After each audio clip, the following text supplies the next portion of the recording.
Hello students, this is Raj Yadav and welcome to Chalak study YouTube channel. तो students, आज के इस वीडियो में हम एक बाल विकास एवं शिक्षा शास्त्र का एक और महत्वपूर्ण टॉपिक लेकर यहाँ पर उपस्थित हुए हैं आपके सामने। तो आज हम यहाँ पर बाल विकास एवं शिक्षण शास्त्र यानी कि चाइल्ड डेवलपमेंट एंड पेडागोजी का एक और टॉपिक यानी कि क्लास 3 यहाँ पर प्रेजेंट करने वाले हैं। और यहाँ पर आज हम एक important topic heredity and environment यहाँ पर डिस्कस करने वाले हैं। तो ये एक महत्वपूर्ण टॉपिक है आपके केवीएस, जो भी स्टूडेंट केवीएस की तैयारी करें उनके लिए भी, और जो सीटेट की तैयारी करें उनके लिए भी। इसके अलावा सभी तरह के टीचिंग एग्जाम्स के लिए ये टॉपिक मोस्ट इम्पोर्टेंट है और इस टॉपिक से मल्टी क्वेश्चन पूछे जाते हैं। ठीक है, तो इस टॉपिक को पूरी तरह से अच्छे से समझने के लिए इस क्लास को पूरा अटेंड जरूर करिएगा, क्योंकि ये एक मोस्ट इम्पोर्टेंट टॉपिक है। तो आज के इस वीडियो में हम पढ़ने वाले हैं हेरिडिटी एंड एनवायरनमेंट यानी कि आनुवंशिकता और पर्यावरण। तो आइए अपने क्लास को हम स्टार्ट करते हैं। तो सबसे पहले हम ये जान लेते हैं कि आनुवंशिकता यानी कि हेरिडिटी क्या है, व्हाट इज़ हेरिडिटी। ठीक है, तो यहाँ पर देखते हैं कि हेरिडिटी के बारे में क्या लिखा हुआ है कि वे सभी गुण जो बच्चे को अपने माता पिता से मिलती है आनुवंशिकता कहलाती है। कहने का ये मतलब है कि वे सभी तरह के गुण जो अपने माता पिता से बच्चों को प्राप्त होती है, चाहे वो बच्चे का हाइट हो, चाहे बच्चे का रंग रूप हो, बच्चे के बाल, बच्चे का चेहरा, उसके बोलने की का तरीका है ना, उसकी जो आवाज़, ये सभी जो बच्चे को एक मिलती है जो कि उसे अपने माता पिता से प्राप्त होती है, वो सभी गुण हेरिडिटी के अंडर आती है। ठीक है, तो आनुवंशिकता क्या है? आनुवंशिकता वे सभी तरह के गुण हैं जो एक बच्चे को अपने माता पिता से जन्मजात मिली होती है। ठीक है, नेक्स्ट है आनुवंशिकता है मानवीय गुणों में विकास के लिए आधार उपलब्ध कराता है। कहने का यह मतलब है कि जो आनुवंशिकता है उसी से बच्चे के विकास के लिए एक आधार प्राप्त होता है। मान लीजिए, कहने का मतलब है कि अगर कोई व्यक्ति तेज़ दौड़ने में सक्षम है, उसकी मांसपेशियां, उसके पैरों की मांसपेशियां ऐसी बनी हुई हैं कि वो तेज़ दौड़ सकता है, तो हो सकता है कि उसके बच्चे के पैरों की मांसपेशियां भी ठीक उसी तरह डेवलप हों जैसे उसके पिता की हों, तो वो बच्चा भी आगे चल के अच्छा तेज़ दौड़ने वाला बनेगा। तो इसका यही कहने का मतलब है कि आनुवंशिकता ही मानवीय गुण के विकास के लिए आधार उपलब्ध कराता है। अब वो दौड़ने का गुण हो या फिर उसका अच्छा कोई टैलेंटेड बच्चा है, तो उसके टैलेंट का जो सोचने समझने की उसकी जो क्षमता है वो जन्मजात ही आनुवंशिकता से ही प्राप्त होती है। तो जब तक उसके अंदर ये गुण नहीं होंगे तब तक उसके अंदर वो आधार नहीं मिल पाएगा कि उसके उस तरह के गुण का विकास हो सके। जैसे कि मैंने एग्जाम्पल बताया कि अगर कोई व्यक्ति अच्छा तेज़ दौड़ने में सक्षम है, तो हो सकता है कि उसका बच्चा भी तेज़ दौड़ने में सक्षम हो, तो वो उसके मानवीय गुण, उसका जो दौड़ने का गुण है उसके विकास के लिए पहले से ही उसके आनुवंशिकता में, उसकी हेरिडिटी में वो चीज़ होना आवश्यक है। नेक्स्ट है, एक मनुष्य जिन भी चीज़ों के साथ पैदा होता है वो हेरिडिटी है। ठीक है, यहाँ कहने का ये मतलब है कि जो जन्मजात गुण बच्चों के साथ होती है, जो भी जन्मजात गुण एक मनुष्य के अंदर होता है जो उसके माता पिता के द्वारा उसे आनुवंशिक रूप से प्राप्त होता है, वो हेरिडिटी है। तो आशा है आप हेरिडिटी को समझ गए होंगे। अब नेक्स्ट हम बढ़ जाते हैं पर्यावरण यानी कि इन्वायरमेंट। What is environment? जो भी हमारे चारों ओर उपस्थित है वह पर्यावरण है। कहने का क्या मतलब है कि जैसे आप लोगों ने बचपन से जो इन्वायरमेंट का एक परिभाषा आप लोगों ने पढ़ा होगा, सुना होगा कि हमारे चारों ओर का वो आवरण ही पर्यावरण कहलाता है जिससे हम घिरे हुए हैं। तो ये पर्यावरण का ये डेफिनेशन उससे थोड़ा अलग है, क्योंकि ये बाल विकास से संबंधित है। ठीक है, ये डेवलपमेंट से संबंधित है। तो यहाँ डेवलपमेंट के संबंध में पर्यावरण का क्या मतलब है कि किसी भी बालक के विकास के लिए जो भी बाहरी माहौल जो मिलता है, ठीक है, चाहे वो घर परिवार हो, उसका स्कूल हो, उसका समाज हो, है ना, माता पिता के बच्चों से बात करने का तरीका हो, उससे डील करने का तरीका हो, वो सभी पर्यावरण आते हैं, पर्यावरण के अंतर्गत आते हैं। यानी कि एक बालक का माहौल, उसके विकास का जो भी माहौल है, चाहे उसका खाना पीना है या फिर उसके माता पिता के साथ उसका संबंध है, तो इस तरह की सभी चीज़ें पर्यावरण के अंतर्गत आएगी। किसके संबंध में? बाल विकास के संबंध में, यानी कि विकास के संबंध में। नेक्स्ट है कि इस पर्यावरण में भौतिक तथा मनोवैज्ञानिक दोनों तरह की चीज़ें आती है। ठीक है, कहने का ये मतलब है कि ये जो पर्यावरण है यानी कि ये जो माहौल है, बालक के विकास का जो माहौल है उसके अंतर्गत भौतिक और मनोवैज्ञानिक दोनों तरह की चीज़ें आती है। भौतिक चीज़ें जैसे कि उसका खाना पीना, उसका रहन सहन, उसका स्कूल, उसका परिवार, ये तो भौतिक चीज़ें हो गई। और मनोवैज्ञानिक चीज़ें जैसे कि माता पिता के बच्चों के साथ संबंध हो गया, उनसे बात करने का तरीका हो गया, स्कूल के जो टीचर्स हैं उनका बच्चों के साथ संबंध, उनसे बात करने का तरीका, जिससे बालक प्रभावित होते हैं, जिससे उनका विकास प्रभावित होता है। तो ये दोनों तरह की चीज़ें पर्यावरण के अंतर्गत आती है। ठीक है, अब है पर्यावरण व्यक्ति के विकास को प्रभावित करते हैं। जैसे मैंने बताया कि पर्यावरण पूरी तरह से व्यक्ति के विकास को प्रभावित करेंगे। मान लीजिए एक बच्चा हेरिडिटी के तौर पर, उसको अपने माता पिता से हेरिडिटी से ही एक अच्छा तेज दिमाग मिला हुआ है, एक बच्चे की सोचने समझने की क्षमता बहुत अच्छी है। ठीक है, लेकिन अगर उसको अच्छा पर्यावरण नहीं मिलेगा, उसको अपने परिवार से अच्छा प्यार नहीं मिलेगा, उसके माता पिता उससे अच्छे से पेश नहीं आएंगे अगर बच्चे से। ठीक है, अगर बच्चा स्कूल जाता है तो उसके टीचर बच्चे से अच्छे से पेश नहीं आएंगे, उसका समाज बहुत एक अहम इम्पोर्टेंट रोल निभाता है। तो अगर बच्चे को वो पर्यावरण नहीं मिलेगा तो उसके सोचने समझने की क्षमता जो जितनी आगे बढ़ सकती थी उतनी नहीं बढ़ पाएगी। जितना विकास उसका हो सकता था बच्चे का, उतना विकास उसका नहीं हो पाएगा। तो उसी को यहाँ पर बताया गया है कि पर्यावरण व्यक्ति के विकास को प्रभावित कर सकता है। ठीक है, अब नेक्स्ट है जीन्स को छोड़कर जो भी व्यक्ति के विकास को प्रभावित करते हैं वो पर्यावरण है। ठीक है, तो यहाँ पे जैसे बताया कि जो भी हमारा बाहर से हमको जितनी भी चीज़ें प्रभावित करती हैं वो सभी पर्यावरण है। और जो जीन्स यानी कि हेरिडिटी से रिलेटेड है इसका, तो जो जीन्स हैं वो क्या है, अपने माता पिता से हमें मिले हुए हैं। तो सिर्फ जीन्स को छोड़कर जो भी बाकी चीज़ें बच जाती हैं वो पर्यावरण है। ठीक है, अब नेक्स्ट है कि यदि पर्यावरण अच्छा ना मिले तो व्यक्ति उतना विकास नहीं करता जितना वह कर सकता है। कहने का जैसे कि पहले मैंने बताया कि अगर एक व्यक्ति को, एक बालक को हेरिडिटी में बहुत अच्छा मिला हुआ है, उसके सोचने समझने की क्षमता बहुत अच्छी है, उसका शारीरिक विकास बहुत अच्छा से हो सकता है, लेकिन उसको उतना अच्छा पर्यावरण नहीं मिलता है, तो उसका जो शारीरिक और मानसिक विकास है वो उस हद तक नहीं हो पाएगा जितना कि हो सकता था। ठीक है, तो जो पर्यावरण है वो बालक के विकास को पूरी तरह से प्रभावित करते हैं। अब है आनुवंशिकता और पर्यावरण के महत्व। ठीक है, अब इसका महत्व पढ़ लेते हैं। Significance of heredity and environment. आनुवंशिकता पूर्ण रूप से जैविक घटक है जो व्यक्ति को अंदर से प्रभावित करता है। तो आनुवंशिकता क्या है? आनुवंशिकता यानी कि हेरिडिटी जो है एक बायोलॉजिकल फैक्टर है। ठीक है, बायोलॉजिकल यानी शरीर से रिलेटेड है, उसके अंदर उसके जीन्स उसके शरीर से रिलेटेड है, जो व्यक्ति को अंदर से प्रभावित करता है। अंदर से क्योंकि उसको हर चीज़ अपने माता पिता से वो मिली हुई है हेरिडिटी में, उसके अंदर उसके जीन्स में उसके शरीर के अंदर वो चीज़ें दौड़ रही हैं। ठीक है, उसका दिमाग हो गया, ठीक है, उसके आँखों का रंग, उसके चेहरे की बनावट, उसके बोलने का तरीका, ये सभी जीन से उसको मिले हुए हैं, जो कि एक शारीरिक एक बायोलॉजिकल घटक है। अब नेक्स्ट है पर्यावरण पूर्ण रूप से ऐसे परिस्थितियां हैं या फिर ऐसे कंडीशंस हैं जो मानव के व्यवहार को बदलने की शक्ति रखते हैं। तो जैसे हमने पढ़ा कि जो पर्यावरण है वो मनुष्य के व्यवहार को बदलने की शक्ति अपने आप में रखते हैं। अगर एक बच्चे को बहुत अच्छा माहौल मिल गया, एक अच्छा पर्यावरण मिल गया, तो उसका विकास बहुत अच्छे वे में होगा, ठीक है, पॉजिटिव वे में होगा।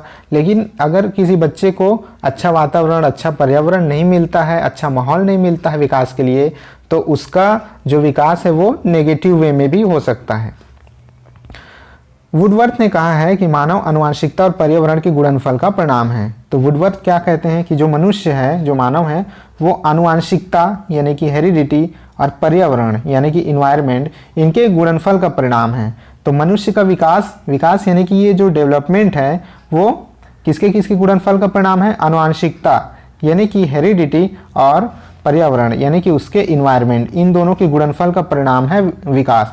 यानी कि विकास जो है इन दोनों पर निर्भर करता है, हेरिडिटी और इन्वायरमेंट। ठीक है, एक बच्चे की हेरिडिटी और उसका जो विकास का जो पर्यावरण है उससे ही उसका विकास निर्धारित होगा।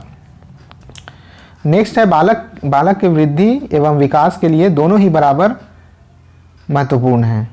ठीक है, तो जैसा हमने पहले पढ़ा कि वृद्धि और विकास के लिए यानी कि डेवलपमेंट के लिए दोनों ही बराबर इम्पोर्टेंट हैं, यानी कि किसी को कम नहीं आंका जा सकता। उसके लिए हेरिडिटी भी जिम्मेदार है बालक के विकास के लिए और उसका पर्यावरण भी।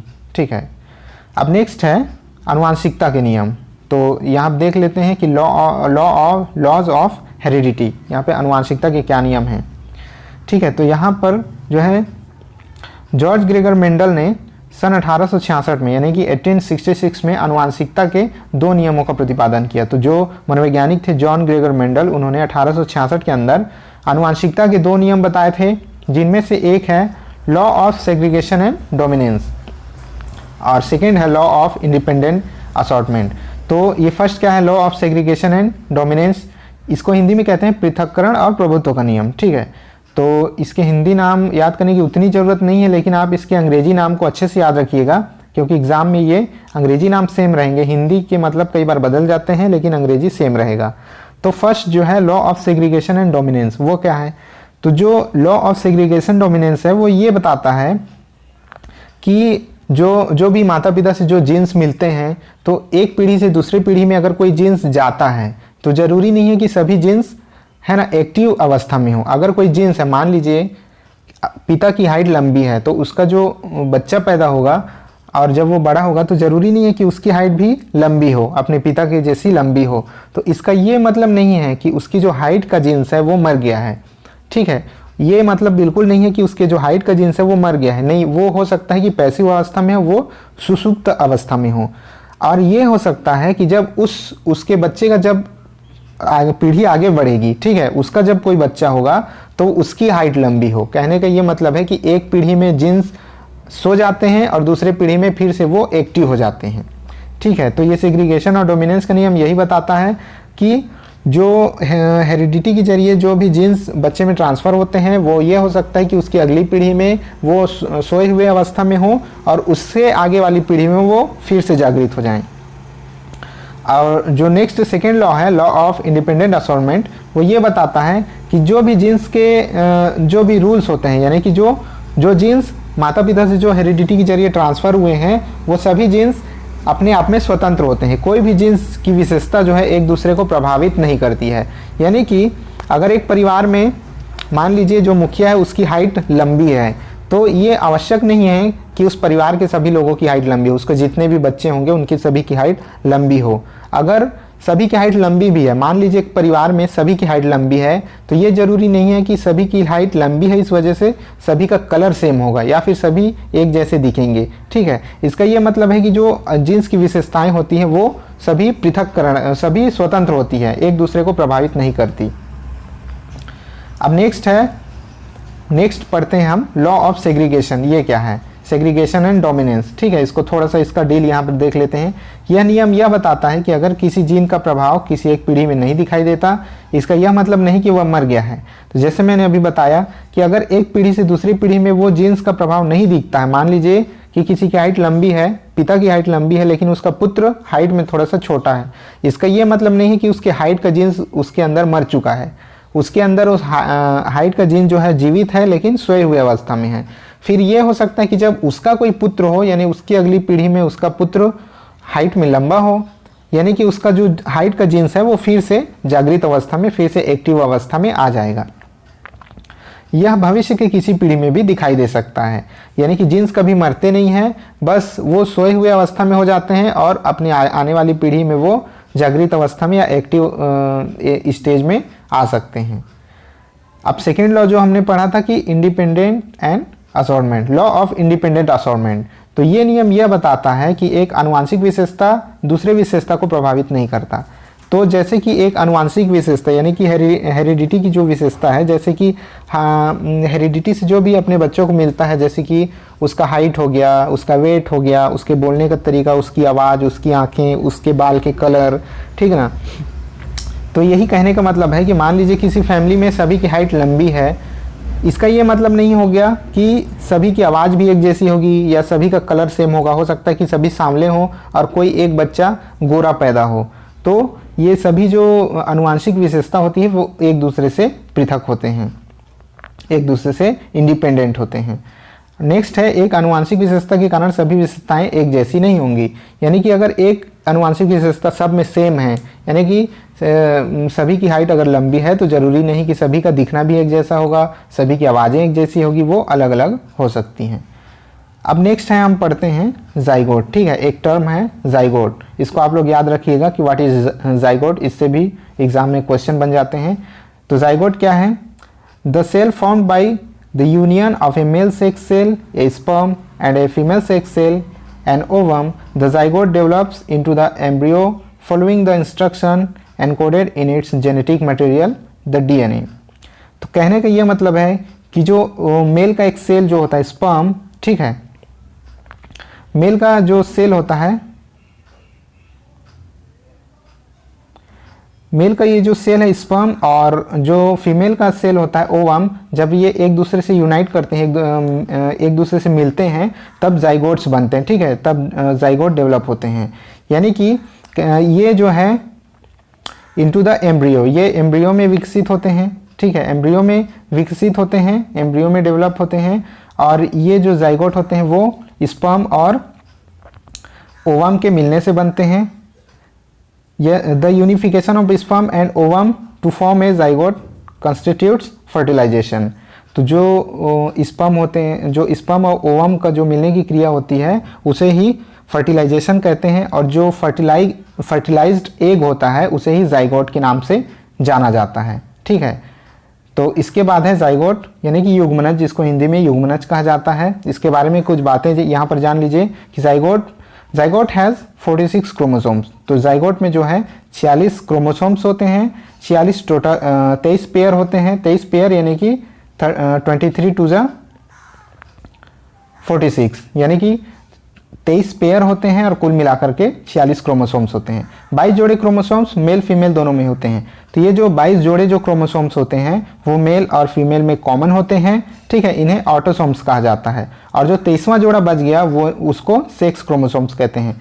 तो ये मेल और फीमेल में जो 23वां जोड़ा जो क्रोमोसोम्स होता है वो अलग होता है, और इसी से ही किसी बालक का लिंग निर्धारण होता है कि वो बालक मेल होगा या फीमेल होगी। इसका निर्धारण 23वें क्रोमोसोम से ही होता है। अब आगे बढ़ जाते हैं, यहाँ पर नेक्स्ट दिया हुआ है आइडेंटिकल एंड फर्टिनल ट्विंस। तो ये क्या होते हैं, इनको जान लीजिए कि क्या होते हैं आइडेंटिकल ट्विंस, ठीक है।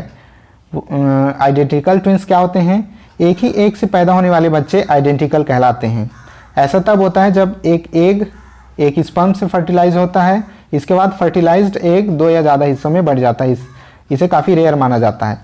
कहने का ये मतलब होता है जब एक एग जो होता है वो एक स्पर्म से फर्टिलाइज होता है, और फर्टिलाइज होने के बाद वो 2 या फिर ज़्यादा हिस्से में बढ़ जाता है, उससे जो जुड़वा बच्चे पैदा होते हैं उनको आइडेंटिकल ट्विंस कहा जाता है। तो आइडेंटिकल ट्विंस क्या है, जब एक स्पर्म से क्रिया करता है ना, फर्टिलाइज्ड होता है, और फर्टिलाइजेशन के बाद ये 2 हिस्सों में बढ़ जाता है, एक जो है 2 हिस्सों में बढ़ जाता है, उससे जो जुड़वा बच्चे पैदा होते हैं उसको आइडेंटिकल ट्विंस कहते हैं। इसे काफ़ी रेयर माना जाता है क्योंकि ये जो घटना है कि एक स्पर्म से फर्टिलाइज्ड होता है और फिर 2 भागों में बढ़ जाता है, ये घटना काफ़ी रेयर होता है, इसीलिए आइडेंटिकल ट्विंस काफ़ी रेयर माने जाते हैं, ठीक है। अब नेक्स्ट है, ये एक जैसे दिखते हैं और एक ही लिंग के होते हैं। तो जो आइडेंटिकल ट्विंस होंगे वो क्या होंगे, वो एक ही लिंग के होंगे, यानी कि अगर फीमेल है तो दोनों फीमेल बच्चे ही होंगे, अगर मेल है तो दोनों मेल बच्चे होंगे, है ना, और दिखने में बिल्कुल सेम, बिल्कुल एक जैसे ही होंगे, उनको आइडेंटिकल ट्विंस कहा जाता है। अब नेक्स्ट है फ्रेटर्नल ट्विंस, है ना। क्या होते हैं फ्रेटर्नल ट्विंस, अलग अलग एग से पैदा होने वाले बच्चे फ्रेटर्नल कहलाते हैं। तो जैसे हमने इससे पहले वाले में पढ़ा आइडेंटिकल ट्विंस में कि जो एक ही एग से पैदा होते हैं, जब एक 2 हिस्सों में बढ़ जाता है फर्टिलाइजेशन के बाद, तो उनसे जो जुड़वा बच्चे पैदा होते हैं वो आइडेंटिकल कहलाते हैं। लेकिन अलग अलग एग से पैदा होने वाले बच्चे फ्रेटर्नल कहलाते हैं। ऐसा तब होता है जब 2 या ज़्यादा एग अलग अलग स्पर्म से फर्टिलाइज होता है। तो फ्रेटर्नल ट्विंस में क्या होता है कि 2 या उससे भी ज़्यादा एग अलग अलग स्पर्म से जब फर्टिलाइज्ड होते हैं तो उससे जो जुड़वा बच्चे पैदा होंगे वो फ्रेटर्नल ट्विंस कहलाएंगे। अगर महिला के परिवार में पहले से फ्रेटर्नल ट्विंस हैं तो इसकी संभावना बढ़ जाती है। कहने का ये मतलब है कि अगर माँ की तरफ से उसके फैमिली में अगर पहले से कोई फ्रेटर्नल ट्विंस मौजूद हैं तो उस महिला के फ्रेटर्नल ट्विंस होने की संभावना बढ़ जाती है। अधिकांश ट्विंस इसी तरह के होते हैं, यानी कि ज़्यादातर ट्विंस फ्रेटर्नल ट्विंस होते हैं और आइडेंटिकल ट्विंस होने की संभावना कम ही रहती है। रेयर केस में आइडेंटिकल ट्विंस होते हैं। ठीक है, तो आज की क्लास में बस इतना ही कुछ महत्वपूर्ण जानकारियां थी जिससे क्वेश्चन बन जाते हैं। तो ये क्लास उम्मीद है कि इसमें जितने भी टॉपिक्स बताए गए हैं वो आप लोगों की समझ में आए होंगे। ठीक है। ये इस क्लास को एक से ज़्यादा बार आप देख करके इसको अच्छे से प्रैक्टिस कर सकते हैं, क्योंकि इससे क्वेश्चन एग्जाम्स में आते ही आते हैं और ज़्यादातर टॉपिक्स को हमने इसमें से कवर कर लिया है। ठीक है, तो आज का ये सेशन अगर आपको पसंद आया होगा तो एक लाइक ज़रूर कर दीजिएगा। अगर चैनल को आप तक अभी ने सब्सक्राइब नहीं किया है अभी तक, तो चैनल को सब्सक्राइब भी कर दीजिएगा। साथ ही इसके जो नोट्स हैं वो आपको टेलीग्राम चैनल पर अवेलेबल हो जाएंगे। ठीक है, तो टेलीग्राम चैनल ज्वाइन कर लीजिएगा। टेलीग्राम चैनल चलाक स्टडी के नाम से ही मिलेगा आपको। टेलीग्राम में सर्च कर लीजिएगा चलाक स्टडी, तो उस चैनल को सब्सक्राइब करके आप उससे जुड़ सकते हैं और आपको इसके नोट्स उसमें अवेलेबल हो जाएंगे। तो आज के इस वीडियो में बस इतना ही। अब मिलते हैं नेक्स्ट वीडियो में, तब तक के लिए जय हिंद।